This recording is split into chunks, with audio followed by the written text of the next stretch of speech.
come out swinging saying, he has a life-threatening anaphylactic allergy to X, Y, and Z. How do you handle that? It wasn't like you were bubble mom and he was bubble child. Right. It was like you had a really good sense of what can be handled. Wow. Normal people don't have to do this stuff. Totally. Like, normal people don't have to investigate every little thing.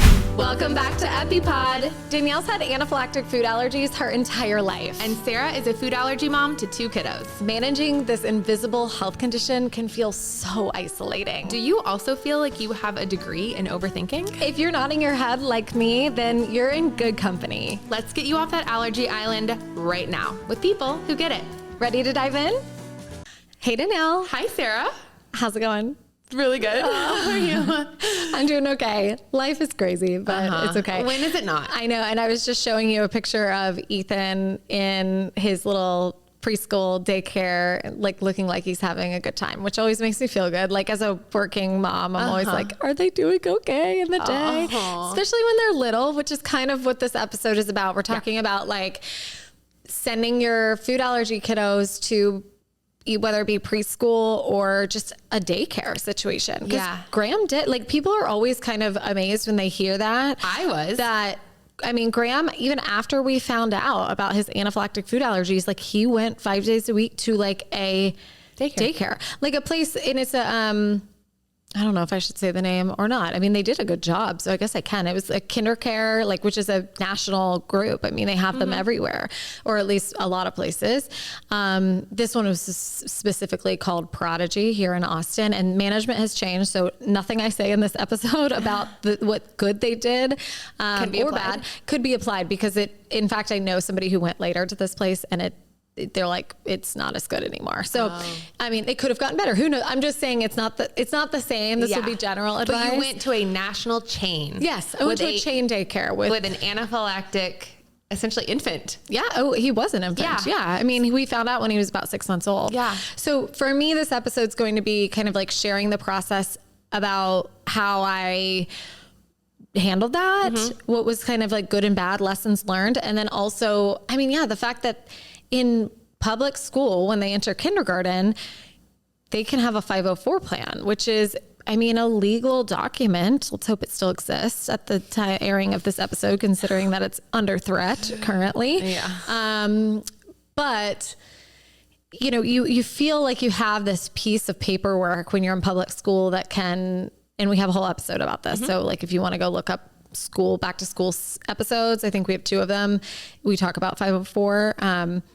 But, you know, you don't have that in a chain daycare or a private preschool type of scenario. It's a really sticky middle ground. Yeah. Because we've talked about babysitters and having a caretaker, a nanny come to your house. And maybe you're upstairs working, or you're in and out of the house, but they're in your house. Yeah. And so you have the comfort of like our house, our rules. And we can safeguard our house, right? Totally. But now you're at this other place and you can't do that. You have baby, but different environment, maybe or maybe not a chain, but it's just really different than a public school or a full-blown school situation that has the school nurse, whether it's like 504, if you're at a private school, something separate with the office. Yeah, IEP, something. So talk to me about that middle ground. I was talking to one of my dearest and oldest friends, and she's home with her baby who's just went to his 6-month appointment and because he was sick. And she's like, oh, what are you up to today? And I told her the episode we were going to be recording, and she was like, I don't know how that would even be possible if he had food allergies, which thankfully so far he doesn't have, he's not showing any signs of, but like that was a thought that crossed my mind. Like, if he has an allergy, how would I send him to school before he's of a certain age, like able to talk or at a public school? Like, that's just not possible. She said it like a fact. That's just not possible. And I was like, well, that's really interesting, because we're talking about how my co-host Sarah, that's exactly what her family did. And it wasn't just one thing. He was anaphylactic to multiple things. So let's dive in. Tell me everything. Yeah. Well, and you brought up a good point too. the time that a kid is usually going to a daycare type situation, they are not old enough to advocate for themselves yet. They don't even generally know. I mean, they might know little bits that you're like being super allergy mom and teaching them at home and reading them books. But like a 1-year-old, a 2-year-old, they don't. A 7-month-old isn't even talking. No, exactly. And so it is trickier for that reason, for sure. So this I'll glaze over quickly. And I think a lot of people can relate to this, is that when we were very first, in the office, got diagnosed with Graham's anaphylactic allergies, we had not been food allergy parents before. We had not lived that life or in that world whatsoever. So like, it took me a minute. I understood the gravity and I also didn't. I also didn't understand like just how much it would completely change our lives. In bigger and smaller ways as he grew up, but so I say that because when we took him back to daycare, like the next day after he had his first reaction, and didn't really do or say anything different. Now, granted, he was also still only drinking the milk I provided, right? So like I breastfed. So it was like my breast milk labeled in bottles. So it was not like food was being incorporated quite yet anyway. So it would have been obviously a different story then, but even still, like I wasn't all like, let's meet immediately and get things hammered out and figured out and change all the rules for my kid. Like none of that happened right away. So that was my experience. Well, and then you keep like kind of turning the page and you're like, oh shit, or, you get the official diagnosis, which came later after, not like immediately after the reaction, because you have to go to the doctor, do the testing, all that. 9 yards. Yes. And also, speaking of breast milk, I mean, this didn't happen thankfully, but I've heard of it happening where daycares do accidentally mix up bottles. So it's like, formula has milk in it generally, unless you have like some hypoallergenic, whatever. And so that has definitely happened. One thing I'll say is that I do feel like I was lucky. I think there are ups and downs to going to a chain type of daycare place. I think there's definitely an argument to be made for like, if you're at a small in-home daycare, maybe that's better because it's a little more intimate and you can really sit down and they can maybe control factors more. I could also make an argument for our experience at this like more chain daycare. And here's why. Number one, they did have allergy policies already in place. Wow. So I didn't have to go in from the ground up and tell, Susie down the street that watches my kid 3 days a week, like who doesn't understand allergies at all, who's never dealt with this, like, here's how serious it is. This is what an allergen is. Right. This is what an IgE allergy is. Exactly. It's not, if you give them a little, it's not as bad as if you give them a lot. Right. So all of these daycare workers were trained with epinephrine before I even had a kid with allergies. Wow. So in that way, these kind of bigger brand names, they usually already know what's up.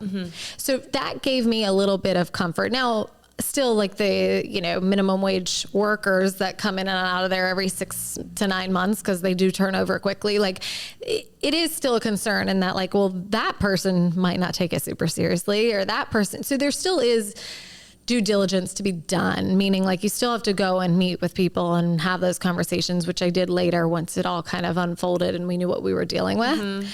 But I did find it very helpful that like even the kitchen, like the food they were served, right? Again, another in-home daycare, they're cooking out of their kitchen, right? Or if they're providing snacks, they're just like kind of willy-nilly providing it generally. In this daycare, it was planned out for the whole month. Like, what is the snack? What is the breakfast, lunch, and whatever? And had all the ingredients. It came from, this, again, big box kind of daycare. It was Sedesco or, some brand that does like school lunches, has a label. They had full pamphlets of allergy information that I could sort through and highlight what he could have and what he couldn't. So once he started eating real food, we did that. We went and had a meeting with the head, like chef, cook person, and the head of the daycare, and got the list of, because we were paying for the food. That's another thing. A lot of these places, it's not like kindergarten where you can pack a lunch, which you can pack a lunch and you can pick and choose. And that's what we ended up doing. But you're in your price per month that you're paying at a lot of these places. It's because you're paying for the food. So I was like, well, I'm paying for the food. I would like for him to eat what he can eat, you know? But I wanted to make sure they could do it safely. And again, they already kind of had procedures in place and were very willing to meet with me. I met with the head chef, cook person, and the daycare lead and his teacher. And we went, and this was after they'd given me they printed out all of the information for each of the things for the month. So it was this huge packet, and my husband and I went through with a highlight and highlighted like the allergens that we saw, and then like X'd those out on the calendar. So we were like, he can't have anything this day, or he cannot have, and they hung the actual menu, and only then the highlighted on the menu he could have. And the rest of the stuff that was like, we blacked it out. So like every time before any kind of mealtime, the teacher was required to then go to the menu and be like, okay, in this meal, he can have this, this, and this. And they did, I had conversations with them about using clean cutting boards and knives. And this is giving me I'm like whirling over here of like, I know, cross-contamination. What about that little hand? Yeah. Yes. So speaking of little hands, that's a good next segue is, that was obviously a big concern for me because kids are eating their sloppy, whatever milky thing that they're eating, yogurt or whatever it might be. And then they're going to play with toys. And then every kid is putting stuff in their mouth when they're 1 year old. This is crazy, Sarah. Yeah. It did feel crazy and hard. He did have little things pop up. I mean, that's the other thing, right? Like, I'm thankful he never had a severe reaction to anything.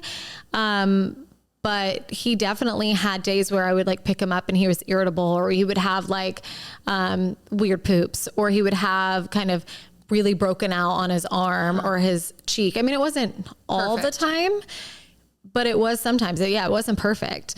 And I think I had to accept that. I think in some ways though, that helped me with we talk about like taking calculated risks and anxiety a lot on this podcast. And I think in some ways it did kind of help me. We also have talked a lot about how you grew up in a home where your allergens were around you. In some ways it was like desensitization for me because, again, thankfully he never did have like a big scary thing happen. But it was in some ways helpful for me to realize like this can be done. Things are going to happen. Mistakes are going to be made, but like they handled it. I handled it. We've corrected things, it made me stronger in that way. And have a little bit more confidence in that. Like, again, it can be done. Yeah. It wasn't like you were bubble mom and he was bubble child. Right. It was like you had a really good sense of what can be handled and is not a medical emergency. It's a contact reaction that is annoying. Yes. Versus like, this is an EpiPen situation. A huge oversight happened. This cannot happen again. And it's like, maybe even a legal scenario. Right. Like totally. Yes. And like, it's so easy when the stakes are so high and the language is so life or death, because it is, to not feel like every little thing is a huge thing. And then before you know it, it snowballs and you're like, we can't leave the house. Right. We can't go to family gatherings. We can't go to the park. We can't go to a birthday party. Yeah. Like you lose your ability to be like, okay, we'll go to the birthday party and then we'll leave when the pizza comes, or lose the ability to be like, we're going to pack our own Thanksgiving dinner.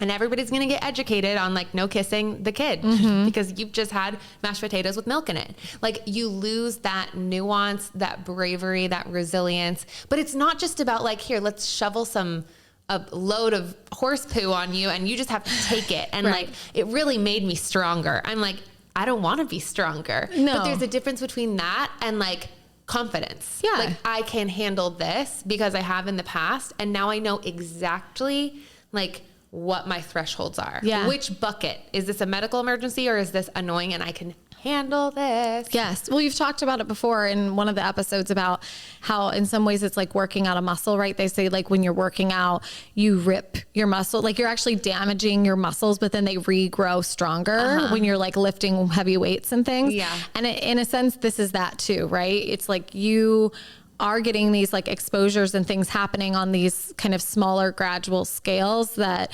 then you become stronger in a sense, but it's not like, it's not like you're going first day to run a marathon. You're introducing these small things that you're handling and tackling. And at the end of it, you come out saying like, okay, I have some confidence. Okay, I can do these things. I can handle these situations. Yeah, totally. It's not like you're just having to like swallow trauma after trauma. Right. Exactly. Yeah. I mean, I'm not saying all of that to say it's easy. It wasn't easy. Course. I mean, that's kind of when it started for me in my head of like, wow, normal people don't have to do this stuff. Totally. Like normal people don't have to investigate every little thing and figure out, is this a big deal? Is it not? How do we handle this in the future so that it doesn't happen again? Okay, I need to meet with this and this person ahead of this thing. This is not something that the average person has to do, and you do have to do it in order to keep your child or yourself safe. And it's not fair and it's exhausting, but it is just kind of the way it is. And so I think I learned that in that process too. I mean, learned it is, I guess, not the right word, just like started to experience that feeling. But similarly to how I have handled, and we've talked about how I handled Graham going to kindergarten. I mean, I did a lot of the same stuff at daycare. Yeah, there's not a formal 504 document, but I definitely had probably quarterly meetings with the director and daily check-ins really with his teacher. I mean, staying in so much communication that you become friends with these people, like don't be afraid to just constantly communicate your needs, not in like a, aggressive way or an annoying way, but just truly asking questions and offering to help. Or, when I can think of a time that like there was a sub teacher, like somebody was filling in for the main teacher. And I asked a question. I don't even remember what the question was, but it was clear that they had no clue. Like they had not been told. Like I had told them that any new person coming in, like you need to make sure they know what's up. And this person was not told. And so it wasn't their fault. Totally. But that was a misstep. Like that was a problem. But the point of I'm trying to make is not, hey, this is scary, this could happen. It's ask the questions, keep in community. If you see anything, like figure it out, right? Like I saw that new teacher, which I didn't know was coming. And I asked a question to kind of gather information. And then I was able to go to the director and be like, hey, this actually didn't happen the way it was supposed to. And we had a conversation. They knew better for the next time, you just have to do that. And it's annoying, but it's necessary. And, so that would be, definitely a recommendation of mine is to just continually meet with these people before, of course, but then throughout their time there and just being as friendly as can be so that the times when you do have to kind of lay the law down a little bit. The hammer. Yes. You are not seen as like this big, scary, annoying mom. Like you're just like, hey, we talked about this. You need to get on it, Yeah. It's just like, I can't imagine. Like, I can't imagine how, like, after that would happen, like if the scenario you just described, like, that's it, we're out. I know. Like, I'm taking him home. I know. Like, but you kept going. Yeah. And I mean, in some ways it's like, I felt like I didn't have a choice, which is a problem for a lot of families. I mean, in general, take allergies out of it. Childcare in this country, like the way the system is set up, I mean, people who don't have money or access or whatever, I mean, it's near impossible to find legitimate childcare that is affordable for your kid. And then you're supposed to work, and how do you pay the groceries and the house payment? I mean, it's like, but you can't work when your kid's home, but you can't find good childcare because you can't make enough money. Like it's all a sham, and it's it's horrible. Yeah. And then even for me, which thankfully I'm, you know, definitely privileged that I don't have those obstacles necessarily. Like I live in a big city, Mark and I make enough money to afford childcare. It's still hard to figure out where to send your kid, who has openings, you know, just being on the ball about, like meeting with people and having that time and space to do that. It makes it feel really impossible, but for a lot of people, there is no other option. You have to find somewhere for your kid to go. And I kind of felt like that too, because I was a working mom. I was still in news at the time, which was also really scary because I didn't feel like I could like get to him as quickly as I needed, which was the reason I kind of left news, or one of the big reasons. But you know, I was like, I think this is the best I can do. That was basically it. So, I mean, to dial it back, we definitely, any other time we looked somewhere else. So eventually when we did leave that daycare, it was because Ethan was born, and I decided, well, it's basically just as much money to have a nanny, right? Yeah. Which we already talked about the nanny episode, but so we found a nanny, and then Graham did though, because he was already used to going to school. I didn't want him just like totally so we put him in a Mother's Day out that was like half day, 3 days a week. And then the rest of the time he was with the nanny. So I did have to do it all over again. And this time we had a lot more like knowledge of what he needed, what was important. And I would say, you know, the steps I followed for the new place was before he's enrolled anywhere, if you know about the kid's allergies, like do the thing that we've said before in episodes, come out swinging saying, he has a life-threatening anaphylactic allergy to X, Y, and Z. How do you handle that? Like how do you handle food allergies here? And see how they react right away. Are they confident? Like, oh yeah, we have 5 other students.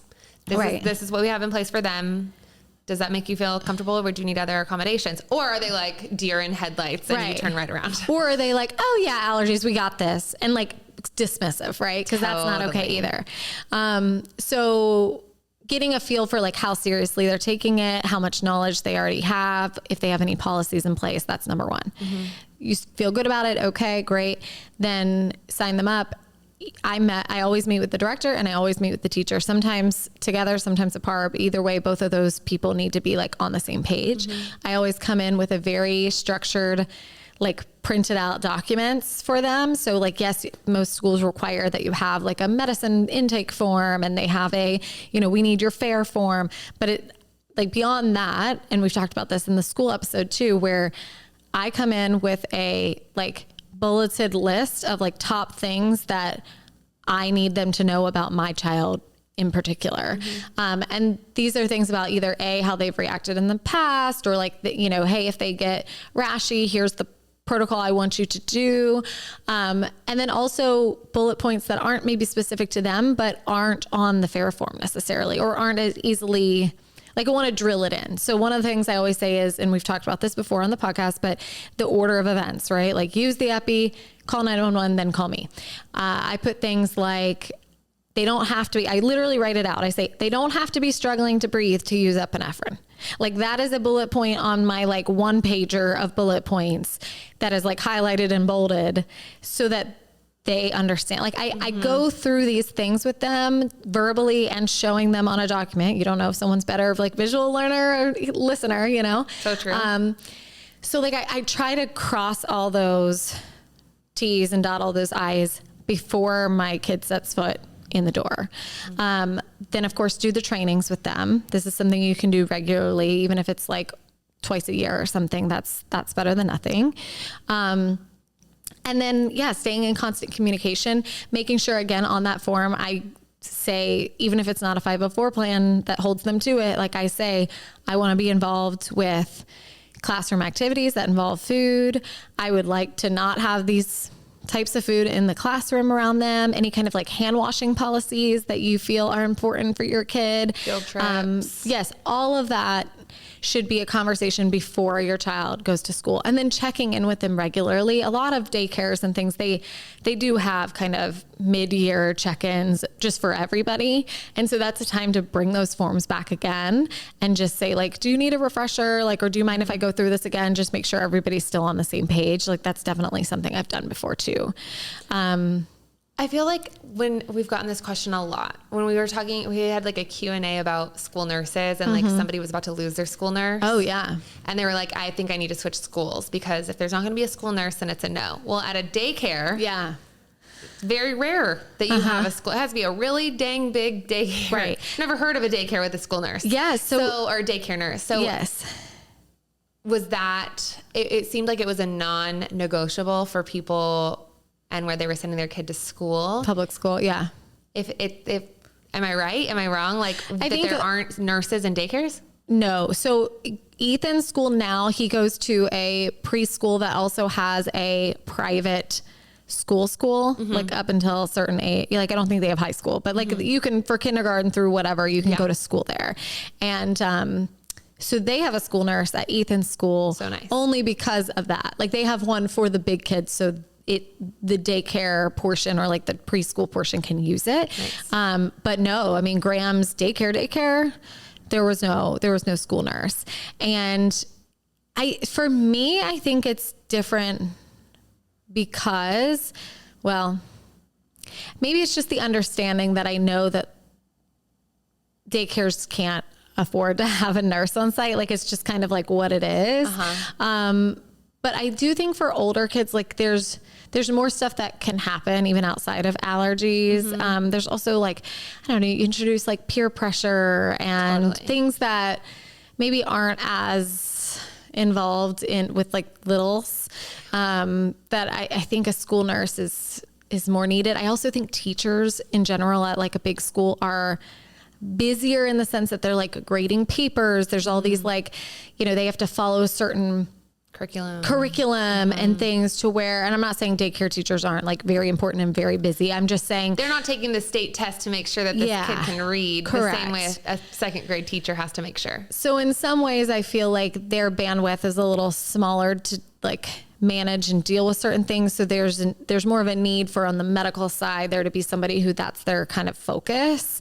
I don't know. That's just kind of my general thought, but. And then like, how did you tackle, we talked about this at length with babysitters, but if I'm dropping off my 7-month-old and these people, maybe they're having free lunch, maybe they packed a PB&J. Yeah. Like, how did you handle, in your own house, your nanny was asked to not bring Graham and Ethan's allergens in the house. Yeah. So there would be no like contact situations.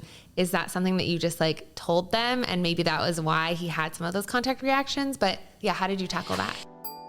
Now it's time to hear from one of our sponsors, Larissa's Kitchen. Get 20% off the only certified top 9 allergen-free meat snack at larissaskitchen.com. That's LORISSAS kitchen.com. Use promo code EpiPod. Not only are they certified top 9 allergen-free by Menu Trinfo, they use 100% grass-fed and finished beef or free-range poultry, and they're zero sugar. Larissa is an allergy mom that knows the struggles firsthand and founded Larissa's Kitchen to enable everyone to snack fearlessly. Use promo code EpiPod to get 20% off your first order at larissaskitchen.com. LORISSAS kitchen.com. Yeah, so I had to decide for me what I thought was reasonable, but also important for hand washing for my particular child. So this won't apply for everyone. Totally. But I think coming up with that kind of personal policy, if you will, and seeing what their response is to that. Like, don't be afraid to ask for it. They might come out and say like, we cannot do that. And then again, you have a decision. Like, you have agency to say, we're going to find somewhere else or do something different. Hopefully you do. Or even if it's like, you have to wash your hands if you eat something and then touch the kid. Right. Yeah. So I never said, no, you can't have it. But I did I got really serious with these people. Like, their main teachers in the classroom who were watching my baby. I remember Miss Debbie was her name, and she had been at that daycare for like 10 years. So it was really, really comforting because I was like, okay, like she's so good with these kids. So that was really a luxury. But, I went to her, and I'm sure at times like in tears about how worried and don't be afraid to show that emotion, because I think it really conveyed the message to her of, like, this is no small thing. Like, I'm leaving you with my baby who one wrong move could have a life-threatening reaction. Like, this is very serious, and I'm very scared, and I need to know that you've got this, you know? And like, these are the things I'm asking of you to make sure that my kid is safe. And, you know, generally people do want to help. And I think that when they really get that message and you're clear in delivering that message, generally they're going to want to help you, and they're going to say, I got you. Like, I will wash my hands. I'm not going to eat that thing. And that is thankfully what I got from people. But so, who knows, maybe they will ban a certain nut if it's just one nut and it's a highly reactive child. Like, you don't know till you ask. Yeah. So just ask. But be prepared to it's kind of like a job, right? Like, be prepared to walk away. Yeah. Like, if you set a benchmark for yourself and you feel like they're not treating you fairly, you got to be prepared. This is my limit, or this is my benchmark, and move on. What about like it's just like, so like, for me, I only think about nuts, but with Graham and milk, like, the dairy allergy is a whole other can of worms. Yeah. And when that is the main ingredient for every other baby's formula, how on God's green earth? Because then it's like, what if Miss Debbie is like wiping the mouth of one baby, and then the other, Graham starts crying and she runs over and uses the same rag. It's just like, there's so many options for mistakes. How did like that work with bottles and also with like the cleanup of baby things? So one thing that's in my bulleted list is about throw up. Okay. So like, kids puke and like have spit up all the time. And so like, prompt cleaning and like accurate cleaning, like, meaning you're like making sure you're really doing a good job of like cleaning it up, and making sure that like, if Graham was around it, that he was like cleaned up, I was notified. Like, that's actually a part of that for me. So that's a really good question. And then one thing too, if they don't have this policy, ours did, but if yours doesn't, we had, everybody had to use the same labels to label bottles. So like, they would give you the labels to put on your bottles for like, to put your name, the child's name on it, and like amounts. And I don't remember, there was a couple like lines. And they had, I think everybody had blue or yellow or something labels. Ours were red. So it was a big, it was like a big square label that went almost all the way around the bottle that they gave us, and allergy kids had red labels. We also had his milk kept in a different fridge. Oh, nice. So they had small mini fridges in the rooms to have the baby bottles. And I asked, again, you're not going to get something if you don't ask. I asked, like, can his be in a separate, like, I'll buy it. I'll buy the like little mini fridge just to keep his bottles. That's what I was going to say. I'm just like flabbergasted of like, I can't imagine putting my lunch in a fridge where every single lunch has peanuts in it. Yeah. Like, I just couldn't imagine it. I think, and I think it got to a point where it didn't like immediately have his own fridge. So yeah, it was in separate things. We were really diligent about labeling, both with the labels on the bottle and then also like on our little box, that went in there. So, if they don't have that kind of process, making sure that there's one in place for you, like going above and beyond with like big bold letters, it like never hurts to over communicate those things. And then I think, like we've talked about before, I hear you and I'm with you on everything you just said. And you have to try to remind yourself of the science, right? Like my kid's bottle that has a lid that is sitting next to a bottle full of walnuts, hazelnuts, milk, peanuts, all of the eggs, all of his allergens could be literally touching even the bottle. And the risk to Graham, while not zero, is very close to zero. Like if he drinks his own milk, he's gonna be okay. Like he's not gonna have a crazy reaction. Now, again, like I have talked to people whose kids was allergic to wheat and like accidentally picked up a goldfish, and ate it and had a reaction and literally had to like epi their kid. Things happen. I'm not saying they don't happen, but I think knowing your kid, really over communicating with daycare, really over labeling, really like checking in and having these like sit down, serious, emergency conveying type of meetings with them. And then again, making yourself aware of like actual risk and trying to talk yourself down off the ledge a little bit. It can be done. Like we did it. Millions of, maybe not millions, lots and lots of people do it. It's not safely. like a severe allergy diagnosis equals you cannot Send your you kid. have to become a stay-at-home mom. You have to give up your career. No. You have to remerge the house to afford a nanny. Like you can do it. You can. A lot of people feel that way though. Like I talk to them online all the time, and it's a legitimate feeling. I'm not saying it's not, you're wrong to feel that way. Of course. But I do think it's coming from, for the most part, a place of anxiety and not a place of fact. And research. Again, that's not the case for every single allergy kid there are some people who are so sensitive that truly being even in the same room with or one single touch of can cause anaphylactic. That is a thing that happens. I think it is extremely rare.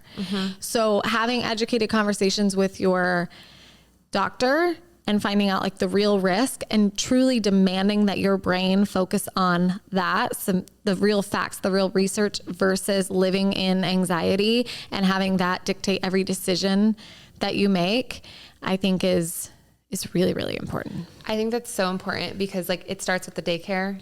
And if you start building that muscle of I am going to let research rule my life, not fear, that is going to continue on through elementary school, middle school, high school, sending them to college, them being a young adult, then themselves and how they think of their allergy. In the back of my mind, I hear my allergist every time I'm in a movie theater and 3 rows away, somebody's opening peanut M&Ms and I'm like, and I feel like gathering up my tote bag and running for the parking lot. I'm like, how many movies have you sat through before? And how many times have you asked your allergist this question? The answer is he's a patient man and definitely more than one. And I hear his voice and he says to me all the time, I am not concerned about you being in the same room as Peanuts. I'm not concerned. It would be an absolute anomaly for you to go into anaphylaxis from the air. That is a very, very few people. For you specifically being your doctor, you do not need to gather the tote bag and run for the hills, AKA the parking lot. And so I don't. Yeah. And I have it my whole life. I go on like my past experience of like how many movies have I sat through. But unfortunately, being a parent of 7-month-old, you're like, I don't have any experience doing that. So you really do have to lean on your relationship with your allergist who does have constant new research and fact. And just like committing yourself to, I am going to live my life on what my allergist says, on research, on science, not on fear, not on anxiety. And oh my gosh, please hear me, not on what you see, the Facebook allergy mom group of these like crazy safety behaviors, because that's what they are, that every single family does. If you were to gather all of those up and try and implement them into your life, you will go crazy. I know, because I was there during the pandemic. So like truly, like this sucks. And what an opportunity to like right out the gate, build the muscle of I'm going to do this in as healthy of a way possible as I can. Because you talk about like being safe. Like I need to do what's best for being safe. I want to be extra safe.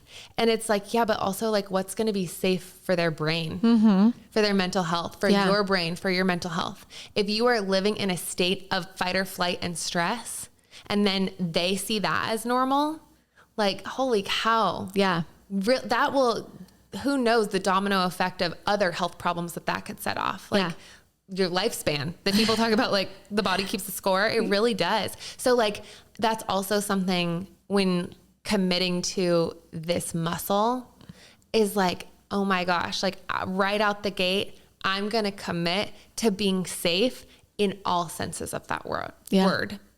Of my anaphylactic food allergy and protecting my brain from stress. No, it's totally so important, just like anything else. Because you can't be unsafe, but if you're way over here, you're endangering yourself in a totally other way, but just as a insidious one, just a more quiet, not anaphylactic one. Totally. And while I was planning in my head, I'm like, that is such a good way to end this episode because that was just so well thought out and you said it well. But I was like, shoot, she just made me think of one more thing that we didn't say. And then we're going to peace out. Say like anything else that you could like go back and tell past you, like about to put 7-month-old Graham in daycare. Yeah.